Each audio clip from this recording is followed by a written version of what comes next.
अस्सलामुअलैकुम वरहमतुल्लाहि वबरकातुहू। इत्तेहाद न्यूज़ में आप सभी का खैर मकदम है। आप सभी को ईद उल अजहा की पुरखुलूस मुबारकबाद। आज के मौजू का आगाज बेलगाम और बीजापुर के मुख्तलिफ जगहों पर ज़लज़लों के झटकों को महसूस करने से करते हैं। एक तरफ जहां तकरीबन शहरों में बकरीद पर कहां जानवरों को ज़ुबा किया जा रहा है, कौन कहां से जानवर ला रहा है, कहां कुर्बानी का इंतजाम किया है, जैसे काम में इंतजामिया और फिरका परस्त मसरूफ थे, वहीं बेलगाम जिला के कुछ हिस्सों में और बीजापुर के कई इलाकों में ज़लज़ले के झटके महसूस किए गए। खासतौर से बेलगाम जिला अथनी तालुका के शिरट्टी गांव में सुबह 6:45 पर हल्के झटके महसूस किए गए, जिससे गांव में अफरा तफरी का माहौल देखा गया। हर कोई एक दूसरे को जमीन हिलने की तस्दीक कर रहा था, लिहाजा पूरे गांव में डर का माहौल देखा गया। इंतजामिया और तहसीलदार गांव के जिम्मेदारान ने गांव का जायजा लिया।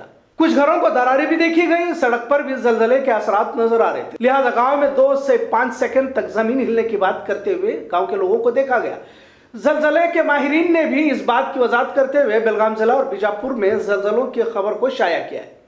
40 से 50 किलोमीटर तक दूरी और 10 किलोमीटर तक गहराई होने की भी बात अर्थक्वेक एक्सपर्ट्स यानी माहिरीन की जानिब से कहा जा रहा है। इसी तरह बीजापुर में भी ज़लज़लों के झटकों को महसूस किया गया। इससे पहले भी बीजापुर और अतराफ के गांव में इस तरह के झटके महसूस किए जा चुके हैं और बारहा करते भी रहते हैं।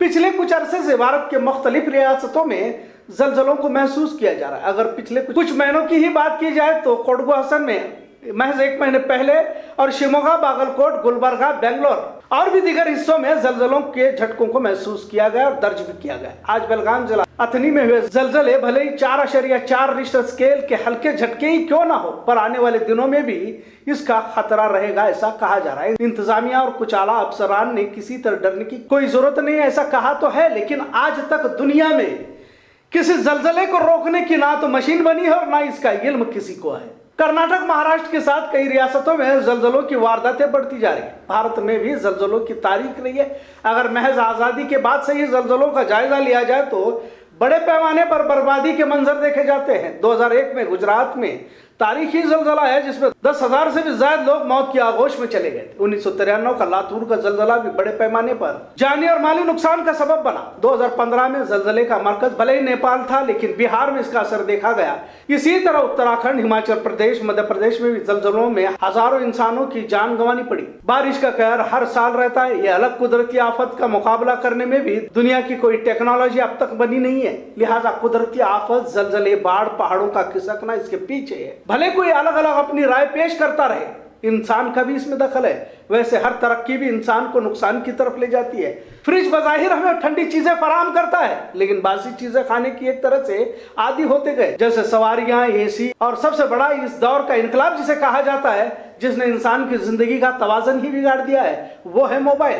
खैर, फिर तरक्की के लिए इंसान कुदरत के साथ भी खिलवाड़ करने लगा। जब अल्लाह रब्बुल इज्जत ने पहाड़ों को जमीन के तवाज़न के लिए यानी बैलेंस के लिए रखा है और कुरान इसकी गवाही देता है, तो इंसान ने इसे तराश कर पहाड़ों से रास्ते बना दिए। दरख्त लगाने की और दरख्तों को न काटने की सख्त हिदायतें हदीस में पाई जाती है, लेकिन हमने जहां भी मौका मिला इसे काट दिया। जाहिर है इसके भी नतीजे इंसान भुगत रहा है। हर तरफ सीमेंट के मकानों का वसी मैदान देखा जा रहा है। हरियाली खत्म होती जा रही है। अब तो समंदर के पानी को भी मीठा पानी बनाकर इंसान अपनी जरूरत को पूरा कर रहा है।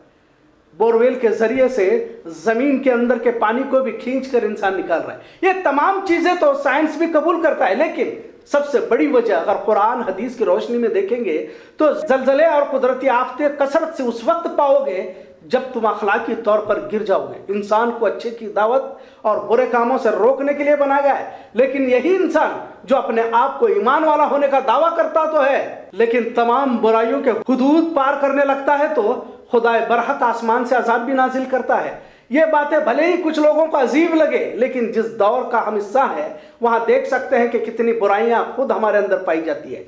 बारिश का मौसम जारी है। महज कुछ ही दिनों की बारिश से नदी नाले पुर होते जा रहे हैं। नदी के किनारे घरों को खाली करने का हुक्म इंतजामिया दे रही है। अब मजीद ज़लज़लों का कहर भी एहसास दिला रहा है। कोई महज तसव्वुर करे कि जब दुनिया इतनी तरक्की कर चुकी है तो अब तक किसी सुनामी या ज़लज़ले का इलाज क्यों नहीं निकाल पाई।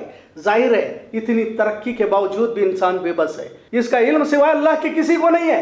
पिछले कुछ ही अरसे में जलजलों के झटके दुगने हो चुके हैं। होने के बाद इसका जायजा लिया जा सकता है। कैसे, कहां और कब हुआ बताया जा सकता है, लेकिन कब होने वाला है कोई नहीं बता सकता। लिहाजा इंसान को बुराइयों से बाज आना चाहिए। उन फिरका परस्तों को भी अपने गिरबान में झांक कर देख लेना चाहिए कि तुम किसी को मारने से पहले कहीं आसमान से तुम्हारी मौत का फरमान न जारी हो जाए। तुम किसी एक को मारने की या एक को मारकर माशरे को डराने की साजिश बना रहे हो, कहीं इज्तिमाई मौत के फैसले आसमान से न हो जाए। लिहाजा इंसान को चाहिए कि अपने औकात को पहचाने। बहुत मामूल इख्तियार और इख्तियार दिया गया है, इसका एहसास हल्के झटकों के जरिए शायद आसमान वाला दे रहा हो। जरूरत है इन जलजलों मामूली झटकों से बड़ा सबक हासिल कर अपनी जिंदगियों को बदले। शायद आने वाले दिनों में फिर कोई अच्छा फैसला हमारे हक में आसमान वाला कर सकता है। जरूरत है हमें बदलने की। यही आज का पैगाम। ಮುಂಜಾನೆ ನೋಡ್ರಿ 6:21 ಇಲ್ಲಿ ಶಿರಹಟ್ಟಲ್ಲಿ ಭೂಮಿ ಕಂಪನವಾಯಿತು. ಅವಾಗ ಸ್ವಲ್ಪ 4 ಮಂದಿ ಎತ್ತತ್ತು ಹೊರಗೆ ಬಂದರು. ಅವಾಗ ಎಲ್ಲರೂ ಮತ್ತೆ ಕೇಳಾಕತ್ತು ಭೂಕಂಪ ಎಲ್ಲಿ ಆಗೈತೆ. ನಮ್ಗೆ ಅಳಿಗಾಡ್ದಂಗೆ ಆಗೈತಿ. ನಮ್ಗೆ 1-2 ಸೆಕೆಂಡ್ ಮಾತ್ರ ಭೂಕಂಪನ ಆಗೈತಿ. 6:21 ನಾನು ಸರಳವಾಗಿ ಟೈಮ್ ನೋಡಿದ್ದೆ. 6:21 ಬಾಂಡೆ ಬಿದ್ದಿಲ್ರಿ. ಎಲ್ಲ ಬಾಗಿಲುಗಳು ಅಳಿಗಾಡ್ಲಾಕ್ತಿದ್ರು. ಬಾಗಿಲುಗಳ ಕಿಟಕಿ ಬಾಗಿಲುಗಳು ಅಳಿಗಾಡ್ಲಾಕ್ತಿದ್ರು. ಹಾನಿ ಆಗಿರತಕ್ಕಂಥದ್ದು ಪ್ರಾಣ ಹಾನಿ ಆಗಿರೋದು ಇಲ್ಲಿ ಕಂಡು ಬಂದಿರೋದಿಲ್ಲ. ಯಾವ ಅಧಿಕಾರಿ ಅಂದ್ರೆ ಈಗ ನಾವು ತಾಲೂಕಾಡಳಿತದಿಂದ ನಾವು ತಹಶೀಲ್ದಾರ್, ನಾನು DYSP ಸಾಹೇಬರು, CPI ಅವರು ಮತ್ತು PSI ಅವರು, ನಮ್ಮ ಗ್ರಾಮೀಣಾಭಿವೃದ್ಧಿಯ ಪಂಚಾಯಿತಿಯ ಸಿಬ್ಬಂದಿ ವರ್ಗ ಸೇರಿ ಇವತ್ತು ನಾವು ಗ್ರಾಮದಲ್ಲಿ ಮತ್ತು ಈ ಒಂದು ಭೂಕಂಪ ಲಘು ಪ್ರಮಾಣದಲ್ಲಿರುವುದರಿಂದ ಗ್ರಾಮಸ್ಥರು ಯಾರೂ ಆತಂಕ ಒಳಗಾಗಬಾರದು, ಪ್ಯಾನಿಕ್ ಆಗಬಾರದು, ಧೈರ್ಯದಿಂದಿರಿ. ಮತ್ತು ಅಂಥ ಯಾವುದೇ ಭೂಕಂಪ ಆಗಿರ್ಬೋದು, ಪ್ರವಾಹ ಬಂದರೂ ಕೂಡ ನಮ್ಮ ತಾಲೂಕಾಡಳಿತ ಸರ್ವಸನ್ನದ್ಧಾಗಿದೆ, ತಮ್ಮೊಂದಿಗೆ ಸದಾ ಇರುತ್ತೆ ಅಂತ ನಾನು ಹೇಳಿ। आज बेलगाम शहर में फिर से धुआंधार बारिश हुई, जिससे सड़कों पर और निचली सतह के मोहल्लों में पानी देखा गया। कई जगहों पर पानी की वजह से गाड़ियों की रफ्तार को भी धीमी किया गया। लिहाजा आज की इस बारिश ने कारोबार को भी बाजार में ठप करते हुए देखा गया। आइए इसके कुछ मंजर देखते हैं। इत्तेहाद न्यूज़ देखने के लिए शुक्रिया। अल्लाह हाफिज।